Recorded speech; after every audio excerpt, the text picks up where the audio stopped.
ഓം നമോ നാരായണായ. ശ്രീമദ് നാരായണീയം ദശകം 14 ശ്ലോകം 3. തപസ് ചെയ്ത് ക്ഷീണിച്ച കർദമ പ്രജാപതിയുടെ മുന്നിൽ ഭഗവാൻ ഗരുഡവാഹനനായിട്ട് പ്രത്യക്ഷപ്പെടുകയാണ്. സൃഷ്ടി ചെയ്യാനായി തനിക്ക് ആവശ്യത്തിനുള്ള അറിവുണ്ടാവണം, അനുഗ്രഹമുണ്ടാകണം എന്നൊക്കെ പ്രാർത്ഥിച്ചുകൊണ്ടാണ് ഭഗവാന്റെ അനുഗ്രഹത്തിനായിട്ട് ഏറെ കാലം, 10,000 വർഷം എന്ന് പറഞ്ഞാൽ വളരെ കാലം, കർദമൻ മഹാവിഷ്ണുവിനെ ധ്യാനിച്ചത്. കർദമൻ ആഗ്രഹിച്ചതായ അതേ രൂപത്തിൽ തന്നെയാണ് ഭഗവാൻ പ്രത്യക്ഷപ്പെടുന്നത്. ഭാഗവതത്തിൽ പറയുന്നത്, തന്നെ ഭജിച്ച് എല്ലും തോലുമായിട്ടുള്ള കർദമനെ ഭഗവാൻ കണ്ടു. കർദമൻ്റെ ആ ദൃഢനിശ്ചയവും തേജസ്സാർന്ന ശരീരവും കണ്ടിട്ട് സന്തോഷത്തോടു കൂടിയിട്ട് ഭഗവാന്റെ കണ്ണിൽ നിന്നും ഒരു തുള്ളി കണ്ണുനീര് ആ സരസ്വതി തീരത്ത് വീണു എന്നാണ്. അത് ഒരു പുണ്യതീർത്ഥമായി ബിന്ദു സരസ് എന്നാണ് അതിന് പേര്. ആനന്ദ കണ്ണുനീര് വീണതുകൊണ്ട് അത് ആ വെള്ളത്തിന് മധുരമായിട്ടുള്ള രുചിയാണ്. അത് ഇപ്പം ഉണ്ടോയെന്ന് അറിയില്ല. സരസ്വതി നദിയുടെ തീരത്താണ് എന്നാണ്. സരസ്വതി നദി തന്നെ കാണുന്നില്ലല്ലോ, അദൃശ്യമായി എന്നല്ലേ. അപ്പോൾ നമുക്ക് ശ്ലോകം നോക്കാം. ഭഗവാൻ എങ്ങനെയാണ് പ്രത്യക്ഷപ്പെട്ടത് എന്നാണ്, ആ രൂപമാണ്. ഗരുഡോപരി കാളമേഘ കമ്രം വിലസത് കേളി സരോജ പാണി പത്മം ഹസിതോല്ലസിതാനനം വിഭോത്വം വപുരാവിഷ്കുരുദേ കുരുഷേ സ്മ കർദമായ. കർദമന് വേണ്ടി ഭഗവാൻ തൻ്റെ വപുസ് ശരീരം ആവിഷ്കരിച്ചു, കാണിച്ചു. അർത്ഥം നോക്കാം. ഗരുഡോപരി, തൻ്റെ വാഹനമായിട്ടുള്ള ആരുടെ ചിറകടികളാണോ സാമവേദ മന്ത്രങ്ങൾ മാറ്റൊലിക്കൊള്ളുന്നത്, ആ ഗരുഡൻ്റെ മുകളിൽ, ഗരുഡോപരി, ഗരുഡൻ്റെ മുകളിൽ കാളമേഘ കമ്രം, കാർമേഘം പോലെ, കമ്രം എന്ന് പറഞ്ഞാൽ മനോഹരം, മനോഹരമായ വപുസ്സോടുകൂടി, വിലസത് കേളി സരോജ പാണി, താമരപ്പൂ പോലെയുള്ള, സരോജം പോലെയുള്ള കൈകളിൽ, വിലസത് കേളി, സൗന്ദര്യത്തോടു കൂടി ഒരു ലീല എന്ന പോലെ താമരപ്പൂവും പിടിച്ചിട്ടുണ്ടായിരുന്നു. വിലസത് എന്ന് പറഞ്ഞാൽ നന്നായി ശോഭിച്ചിരുന്ന, കേളി സരോജ പാണി പത്മം, സരോജം പോലെയുള്ള, താമരപ്പൂ പോലെ മൃദുവായതും സുന്ദരമായതുമായ കൈകളിൽ പത്മം, ഒരു കേളി പത്മം പിടിച്ചിട്ടുണ്ടായിരുന്നു. ഹസിത ഉല്ലസിത ആനനം, അവിടുത്തെ മനോഹരമായിട്ടുള്ള പുഞ്ചിരി കൊണ്ട് ആനനം, മുഖം ശോഭിച്ചിരുന്നു. വപു, അങ്ങനെയുള്ള ശരീരമാണ് കർദമായ, കർദമ പ്രജാപതിയുടെ മുന്നിൽ ആവിഷ്കുരുഷേ സ്മ, കർദമനായിട്ട് ഭഗവാൻ കാണിച്ചു കൊടുത്തത്. അപ്പോൾ എങ്ങനെയാണ് ഭഗവാൻ ഗരുഡൻ്റെ മുകളിൽ ഇരുന്നതും കാർമേഘവർണ്ണനായിട്ടും കേളി സരോജം പാണിപത്മത്തിൽ പിടിച്ചുകൊണ്ടും പുഞ്ചിരി കൊണ്ട് ശോഭിക്കുന്ന മുഖത്തോടെയും ആണ്. എത്ര സൂക്ഷ്മമായിട്ടാണ് മേൽപ്പത്തൂർ ഭഗവാനെ വർണ്ണിച്ചിട്ടുള്ളത്. എപ്പോഴും ഭഗവാന്റെ രൂപം വർണ്ണിക്കുമ്പോഴൊക്കെ അദ്ദേഹം വളരെ കൃത്യമായിട്ട് ഇങ്ങനെ ഓരോ കാര്യവും പറഞ്ഞു തരും. ധ്യാനിക്കേണ്ടവർ ധ്യാനിച്ചോട്ടെ എന്ന് വിചാരിച്ചിട്ടാണ്. ഏത് രൂപത്തിലാണോ നമ്മൾ മനസ്സിൽ ഭഗവാനെ പ്രതിഷ്ഠിച്ച് ധ്യാനിക്കുന്നത്, ആ ധ്യാനം പാകമാകുമ്പോൾ ചിലപ്പോൾ സ്വപ്നത്തിലാവും, മനസ്സിലാവും, ഉറക്കത്തിലാവും. ഗുരുവായൂരത്തെ മേൽശാന്തിക്ക് നമ്മൾ കേട്ടിട്ടില്ലേ, പണ്ട് സ്വപ്നത്തിൽ ആ നെന്മിനിയിലത്തെ ഉണ്ണി വരും എന്നൊക്കെ പറഞ്ഞു. അതുപോലെ പൂന്താനത്തിന് മോതിരം കൊടുക്കണം, അങ്ങനെയുള്ള കാര്യങ്ങളൊക്കെ സ്വപ്നത്തിലാണ് പറയുക. അപ്പോൾ നമുക്ക് അതിനേക്കാളൊക്കെ ഭാഗ്യമുള്ളവർക്ക് നേരിട്ട് ദർശനം. അപ്പോൾ അതാ കർദമ പ്രജാപതിക്ക് നേരിട്ടാണ് ദർശനം കൊടുത്തത്.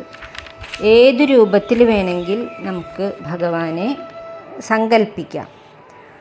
വളരെ ശ്രേഷ്ഠവും സുന്ദരവുമായിട്ടുള്ള ഭഗവാന്റെ ഉണ്ണിക്കണ്ണൻ്റെ രൂപം ധ്യാനിക്കാം, അല്ലെങ്കിൽ രാധാകൃഷ്ണൻ്റെ രൂപത്തിൽ ധ്യാനിക്കാം, മധുരാപുരിയിലെ രാജാവായിട്ട് ധ്യാനിക്കാം, ഗരുഡോപരി ഇരിക്കുന്നതായിട്ടുള്ള ഭഗവാനെ ഗരുഡവാഹനനായിട്ട് ധ്യാനിക്കാം.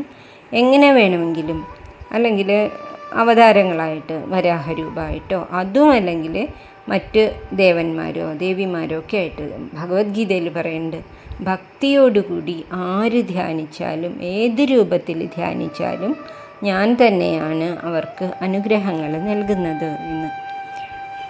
അങ്ങനെ തന്നെ ഭജിച്ച് എല്ലും തൊലിയുമായിട്ടുള്ള കർദമനെ ഭഗവാൻ അനുഗ്രഹിക്കുകയാണ്. എന്താണ് അനുഗ്രഹിക്കുന്നത് എന്ന് അടുത്ത ശ്ലോകത്തിലാണ് പറയണത്. സരോജം, പത്മം എന്നൊക്കെ പറയുന്നത് താമര. ഭഗവാൻ ഏറ്റവും ഇഷ്ടമുള്ള പുഷ്പമാണ്, ശ്രേഷ്ഠമാണ്, സുന്ദരമാണ്, നറുമണമുണ്ട്, വൈരാഗ്യത്തിൻ്റെ പ്രതീകമാണ്. എത്ര മഴ പെയ്താലും ഒരു തുള്ളി വെള്ളം പോലും അതിനെ നനയ്ക്കാൻ സാധിക്കില്ല. ആ വിരാഗമായിട്ടുള്ള ഭാവത്തിന് ഉദാഹരണമായിട്ടാണ് താമരപ്പൂവ് പറയുക, താമര ഇതൾ. ഭഗവാന്റെ നാഭി, നമ പങ്കജനാഭായ നമ പങ്കജമാലിനെ നമ പങ്കജനേത്രായ നമസ്തേ പങ്കജാംഘ്രയേ എന്ന് കുന്തിദേവി സ്തുതിച്ചു. പാണിപത്മം, മുഖപത്മം എന്നൊക്കെ പറയും. അപ്പോൾ പത്മവുമായിട്ട്, സരോജവുമായിട്ട് അല്ലെങ്കിൽ താമരയുമായിട്ട് ഭഗവാനെ വളരെയധികം അടുത്ത എപ്പോഴും അങ്ങനെ വർണ്ണിച്ചുകൊണ്ടിരിക്കുകയാണ്. അപ്പോൾ കൊന്നപ്പൂവ് കാണുമ്പോൾ ഭഗവാന്റെ കിങ്ങിണിയാണ് എന്ന് തോന്നണത് പോലെ, മന്ദാരപുഷ്പം കാണുമ്പോൾ ഭഗവാന്റെ പുഞ്ചിരിയാണോ എന്ന് തോന്നണത് പോലെ, താമരപ്പൂ കാണുമ്പോൾ അത് ഭഗവാൻ തന്നെയല്ലേ എന്ന് നമുക്ക് സങ്കല്പിക്കുകയൊക്കെ ചെയ്യാം. ശ്ലോകം ഒന്നും കൂടി വായിക്കാം.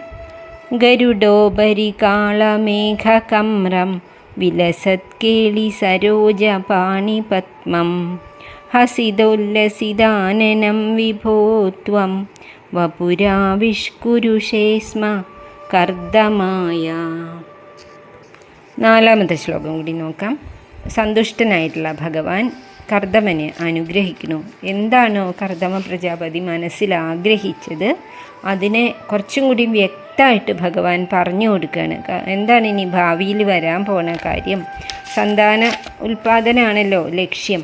അതിനെക്കുറിച്ച് ആരാണ് വിവാഹം കഴിക്കുക, ആരാണ് മക്കളായിട്ടുണ്ടാകുക, ആഗ്രഹിക്കാതെ തന്നെ അതിവിശിഷ്ടമായിട്ടുള്ള ഒരു വരം കൂടിയും കൊടുക്കുകയാണ്. താൻ തന്നെ അല്ലെങ്കിൽ ഭഗവാന്റെ അംശം തന്നെ ഒരു പുത്രനായിട്ടും കർദമന് ജനിക്കും എന്ന്. സ്തുവദേ പുലകാവൃതായ തസ്മൈ മനുപുത്രീം ദയിതാം നവാപി പുത്രി കപിലശ്ച സുതം സ്വമേവ പശ്ചാത് സ്വഗതിം ചാപ്യനുഗൃഹ്യ നിർഗതോ അഭൂ. അർത്ഥം നോക്കാം. സ്തുവദേ, തന്നെ കണ്ട് ഇങ്ങനെ സ്തുതിക്കുന്നവനും, പുളകാവൃതായ, ആനന്ദം കൊണ്ട് പുളകം രോമാഞ്ചം വന്ന് മൂടിയവനും ആയ തസ്മൈ, ആ കർദമ പ്രജാപതിക്കായിട്ട് ഭഗവാൻ താൻ നൽകാൻ പോകുന്ന അനുഗ്രഹത്തെ പറയുകയാണ്. മനുപുത്രീം ദയിതാം, സ്വയംഭുവ മനുവിൻ്റെ പ്രിയപ്പെട്ട മകളെ ദയിതയായിട്ട്, ഭാര്യയായിട്ട് കർദമ അങ്ങേക്ക് ലഭിക്കും. നവപുത്രി, അവളിൽ അങ്ങേക്ക് 9 പെൺകുട്ടികൾ ജനിക്കും. മാത്രമല്ല സ്വം ഏവ, തൻ്റെ അംശമായിട്ടുള്ള അല്ലെങ്കിൽ താൻ തന്നെ അംശാവതാരമായിട്ട് ജനിക്കാൻ പോവാണ്. കപിലം സുതം ച, കപിലൻ എന്ന പുത്രനെയും അങ്ങേക്ക് ലഭിക്കും. പശ്ചാത്ത്, അതിനൊക്കെ ശേഷം, ഒടുവിൽ ഗൃഹസ്ഥ ജീവിതം, വാനപ്രസ്ഥമൊക്കെ കഴിഞ്ഞതിന് ശേഷം സാർത്ഥകമായ ഒരു ജീവിതം ജീവിച്ച് തീർത്തതിന് ശേഷം സ്വഗതിം ച, ഭഗവാനോട് ചേരാനും ബ്രഹ്മസാക്ഷാത്കാരം ലഭിക്കാനും അനുഗൃഹ്യ, കർദമനെ ഭഗവാൻ അനുഗ്രഹിച്ചു. ത്വം നിർഗത അഭൂ, അതിനുശേഷം അവിടുന്ന് മറഞ്ഞു പോവുകയും ചെയ്തു. കർദമ പ്രജാപതിയുടെ കഠിനമായ തപസ് കണ്ട് വേഗം അനുഗ്രഹിക്കാനായി ഗരുഡവാഹനനായി ഭഗവാൻ പ്രത്യക്ഷപ്പെട്ടു. തനിക്ക് തന്നെ അംശാവതാരത്തിനുള്ള പിതാവായിട്ട് അദ്ദേഹത്തിനെ തിരഞ്ഞെടുത്ത കാര്യം അദ്ദേഹത്തിനോട് പറയുകയും ചെയ്തു. അപ്പോൾ ഇഷ്ടങ്ങളോട് കൂടിയിട്ട് സ്തുതിച്ചാലും ധ്യാനിച്ചാലും ഒന്നും ഒരു കുഴപ്പമില്ല. പക്ഷേ അതിനു വേണ്ടി മാത്രം ആവരുത് എന്നാണ്. ഭഗവാൻ നമ്മളുടെ മനസ്സിലുള്ള ഇഷ്ടങ്ങളെ